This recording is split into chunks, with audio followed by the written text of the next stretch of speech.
আসসালামু আলাইকুম প্রিয় ভাই ও বোনেরা, আশা করি সকলেই ভালো আছেন। আলহামদুলিল্লাহ, আল্লাহ রহমতে আমিও ভালো আছি।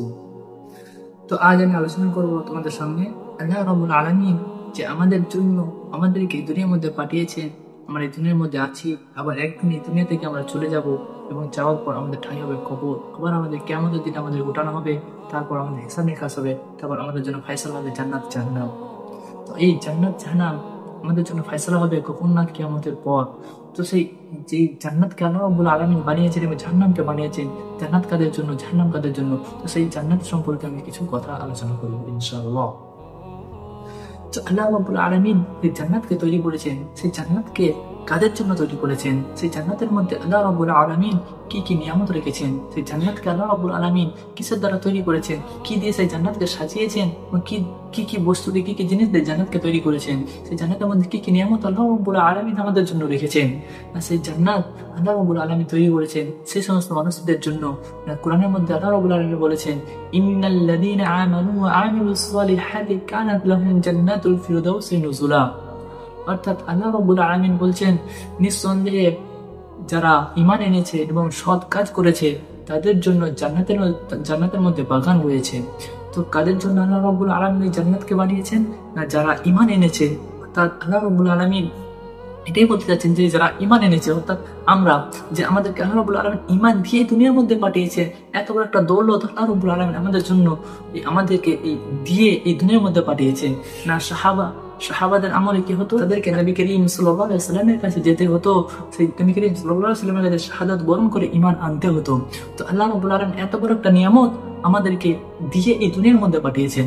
সে ঈমান যারা এনেছে এবং সৎ কাজ করেছে, আজ আমাদের এই দুনিয়ার মধ্যে, এই সমাজের মধ্যে দেখা যায় যে কত মানুষ নিজেদেরকে মুসলমান দাবি করে, কিন্তু তাদের কাজ কর্ম বলে না যে তারা মুসলমান। তাদের মধ্যে ঈমান আছে, তারা সৎ কাজ করছে। অসৎ কাজের মধ্যে কত লিপ্ত থাকি, তার মধ্যে আছে সুদ, ঘুষ, জিনা, ব্যভিচার, অত্যাচার, খুন খারাপ, এই সমস্ত কিছু অন্যায় অত্যাচারগুলো আমাদের মধ্যে, এই সমাজের মানুষের মধ্যে রয়েছে। আল্লাহ রাব্বুল আলামিন এটাই বলেছেন, নিজের ঈমান এনেছে এবং সৎ কাজ করেছে তাদের জন্য জান্নাতের মধ্যে বাগান রয়েছে।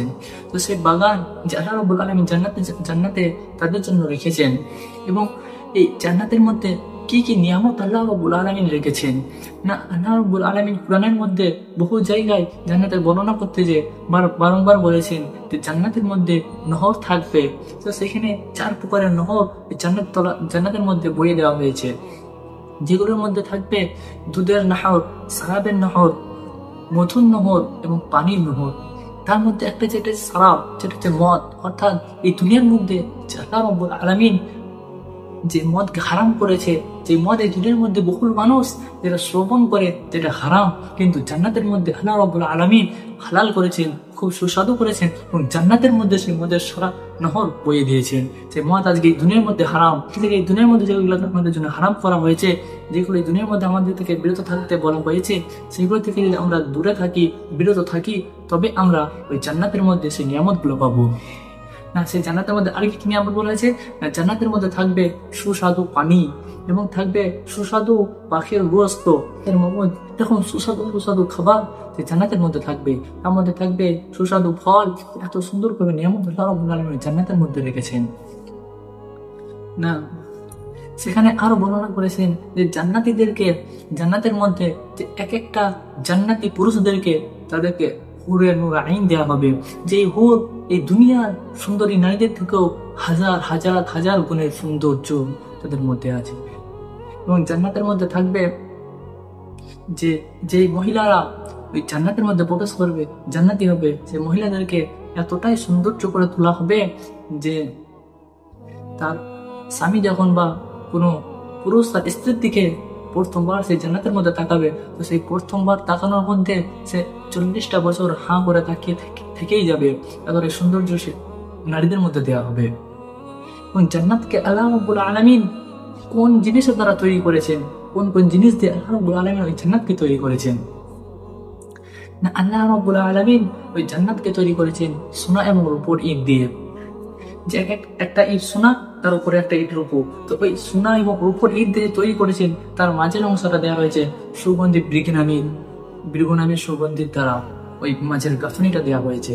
এবং জান্নাতের মধ্যে যেই মাটিটা থাকবে, যে ধুলোটা থাকবে, সেটা হবে জাফরাঙ্গের। এবং জান্নাতের মধ্যে যেই কাপড় বালি যেসব আমাদের দুনিয়ার মধ্যে থাকে, তো সেখানে কাপড় বালি থাকবে না, তার পরিবর্তে থাকবে মণি মুক্তা। এতটাই সৌন্দর্য, এতটাই চিকচাক্কন ভাবে আল্লাহ রাব্বুল আলামিন জান্নাতকে তৈরি করেছেন। তো আমাদের আশা যায় না যে জান্নাতের মধ্যে যাব? তো আমরা যদি এইরকম জান্নাতের বর্ণনা পড়তে থাকি, বা এই জান্নাতের বর্ণনা আমরা যদি জানি বা পড়ি, জান্নাতের বর্ণনা যদি আমরা শুনি, তো আমাদের মনের মধ্যে আশা আকাঙ্ক্ষা বাড়বে যে আমরা ওই জান্নাতের মধ্যে যাব। জান্নাতে যাওয়ার জন্য এই দুনিয়ায় আমাদের কি করণীয়, কি করা দরকার, কোনটা মানা দরকার, কোনটা করা দরকার নাই, সেই সমস্ত কিছু আমরা যদি মানি, সমস্ত কিছু যেগুলো আল্লাহ রাব্বুল আলামিন হুকুম করেছেন, প্রপোজ করেছেন, সেগুলো মানি, এবং যেগুলোকে ছাড়তে বলেছেন, ত্যাগ করতে বলেছেন, সেগুলো যদি ত্যাগ করি, তবে আমরা এক সময় ওই জান্নাতের মধ্যে আমরা দাখিল হতে পারবো, সেই জান্নাতকে আমরা হাসিল হতে পারবো। তো আমরা নিজেদের আমল দিয়ে, নিজেদের ইবাদত দিয়ে আমরা জান্নাত পাবো না, আমরা এই দুনিয়ার মধ্যে আমল এবং ইবাদত করে আল্লাহ রাব্বুল আলামিন নিজামন্দি হাসিল করে আল্লাহ রাব্বুল আলামিনের দয়াকে আমরা জান্নাতে যেতে পারবো। এটাই বলার উদ্দেশ্য যে আমরা যদি দুনিয়ার মধ্যে থেকে আল্লাহ রাব্বুল আলামিনের হুকুম হাকাম মানি, তো আল্লাহ রাব্বুল আলামিন রাজি খুশি করি, আল্লাহ রাব্বুল আলামিন রাজি খুশি হলে তিনি আমাদেরকে জান্নাত দেবেন। তো সেই জান্নাতের বর্ণনা যদি আমরা এই দুনিয়াতে পড়ি এবং জানি, তো আমাদের মনের মধ্যে আশা আকাঙ্ক্ষা বাড়বে যে আমরা জান্নাতের মধ্যে যাব।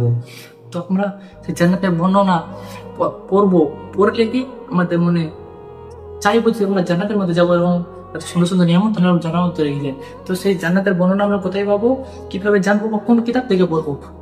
আল্লাহ রাব্বুল আলামিন ওই কোরআনের মধ্যে বহু জায়গায় জান্নাতের বর্ণনা করেছেন। তো সেই কোরআন এবং হাদিসের আলোতেই জান্নাতের বর্ণনা আমার কাছে একটা কিতাব আছে, যেটা আমি আপনাদেরকে দেখাবো। সেই কিতাবটাকে পড়ে আপনারা জান্নাতের বর্ণনা খুব সুন্দরভাবেই জানতে পারবেন। না, সেই কিতাবটি হচ্ছে কোরআন এবং হাদিসের আলোতে জান্নাতের বর্ণনা। এই বইটির মধ্যে খুব সুন্দর করে জান্নাতের বর্ণনা দেওয়া হয়েছে। জান্নাতের বর্ণনা এমনভাবে দেওয়া আছে যে আমরা যদি একবার পড়তে থাকি, তো আমরা ছাড়তে পারবো না। এবং জান্নাতের মধ্যে এত নিয়ামত, এত সৌন্দর্য, এত মনোরম ভাবে জান্নাতের বর্ণনা এই বইয়ের মধ্যে দেওয়া আছে। এই বইটিও হচ্ছে লেখা হযরত মাওলানা তারেক জামিল, তিনি এই বইটিও লিখেছেন। বইটির মধ্যে তিনি এত সুন্দরভাবে জান্নাতের বর্ণনা দিয়েছেন। বইটি তোমরা নিয়ে পড়তে পারো এবং পড়ে জান্নাতের বর্ণনা জানতে পারো। তো আজ এতটাই ছিল, তো আজ এখানেই সে। তো চ্যানেলটা সাবস্ক্রাইব করে পাশে থাকুন, ভালো থাকুন, সুস্থ থাকুন। আলহামদুলিল্লাহ।